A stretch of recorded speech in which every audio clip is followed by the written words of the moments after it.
everybody, Jennifer Roberts here, Podqueen, and I have Candace Nashman with me. It was hard to say Nashman with the braces today. It's like a little bit of a list.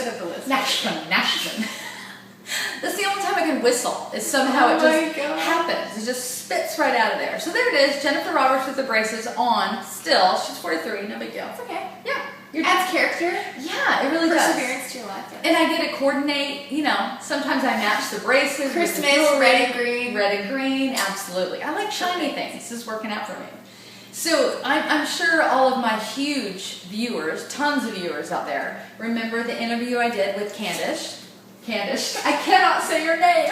Oh my gosh, you even know me? That's Candace Nashman. Oh my gosh. Anyway. So I am interviewing Candace today. Well, we're actually more of a discussion. Less of an interview and just kind of a discussion. We have the camera on us as we're having a discussion. And I want us to talk, Candace, about finding God in difficult circumstances.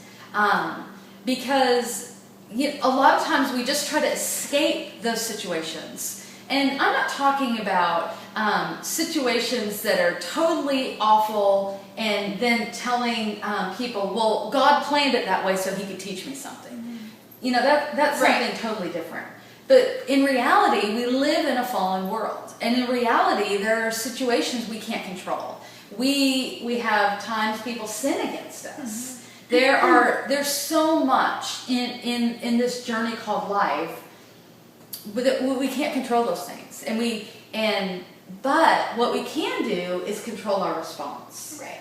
And we can control allowing God to teach us stuff. We can cling to him in the middle of those. Mm-hmm. And so, what do you think about that, Candace? Just throw it out there. Just throw it out there. What do you think, Candace? Well, I think about Song of Solomon 8:6, or is it 8:7, where it says, many waters cannot quench love. Right. And in that passage, many waters is talking about the disappointments in life, the things that happen to you that I feel like the many waters are those things that you almost think that you're not going to make it. Yeah. It's so painful.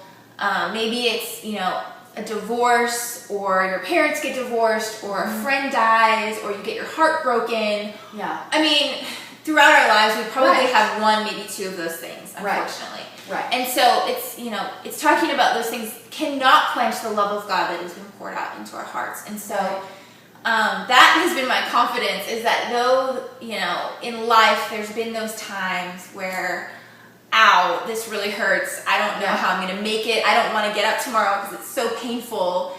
The love of God is more powerful than my disappointments, than my pain. And then in Romans 8:28, it talks about that nothing can separate you from the love of God. Yeah. And so in hard times, my confidence has always been, like you said, clinging to Jesus and knowing that his love is greater than anything that I've been through and anything that I will ever go through in my life, that his love trumps all of those things. So that even the enemy can't bring a scheme or an attack against me that is greater than the love of God. Right. He can, overpower that. And so, I actually had. Did you want me to share my? Yeah. So I had. Yeah. Just face the camera boldly. Come on. So I actually had this dream. It was probably about 3 months ago now, and which you didn't tell me just then. No. I don't just now you told me. Yeah. So in the dream, the Lord was showing me all of these different times in my life, from the time I was like a little girl up until now, and the really painful times in my life. One of them being when my parents split up and my parents got divorced, and I had my best friend died, like those kinds of things growing up. And there are other things that I won't share, and so I wake up from this dream. So I see, it's almost like this movie reel of all these things. And I wake up in my bed, and instead of feeling like fear or anger or terror or anything, I actually feel mercy from the Lord. And I feel this sense of like gratefulness. And the Lord showed me that through all of these hard situations, I found him in it. Wow. And I was clinging to him. And so, when my parents split up, it was devastating. For sure. It was quite devastating. And so I remember even in that moment, like crying out to the Lord, like, Jesus, like, help me, like help my heart. Yes. Where are you? Are you real? And so the Lord was showing me that just like in that moment, there was different moments where I was doing that similar thing, and he showed me that he was with me through it all, and he didn't cause those things to happen, but he was using those things to almost train my heart for what's to come. And we read in the Bible about the last days and the end of the age, and just that hard things are coming. Right. In general, even if it's just hard things in life. Not even related to the end times, but it's the clinging that kept my heart like with him, and it was in a sense like a training, and it was his mercy that I found him in those situations. Right. And so I don't know if that makes sense. No, it does, and it adds tons of hope. I mean, I think often you can look back on your life and you can see that good came out of pain and trauma. Mm-hmm. Of course, I wish my parents had never gone a divorce, of course.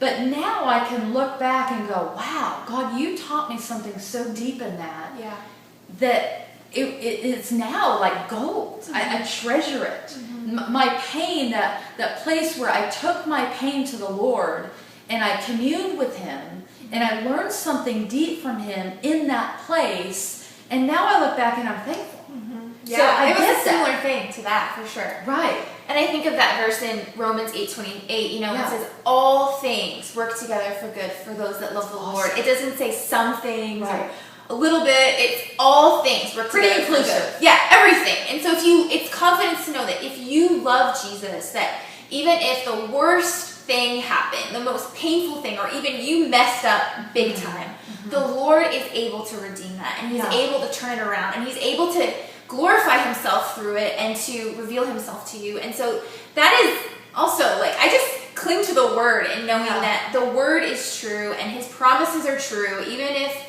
circumstances don't seem that way. His word is true, and he's able to redeem anything. And that's been my testimony, you know, that he's been my faithful friend through every season of my life. He's the one person that has never failed me, has never disappointed me. He's always been by my side through the good things and through the really bad things.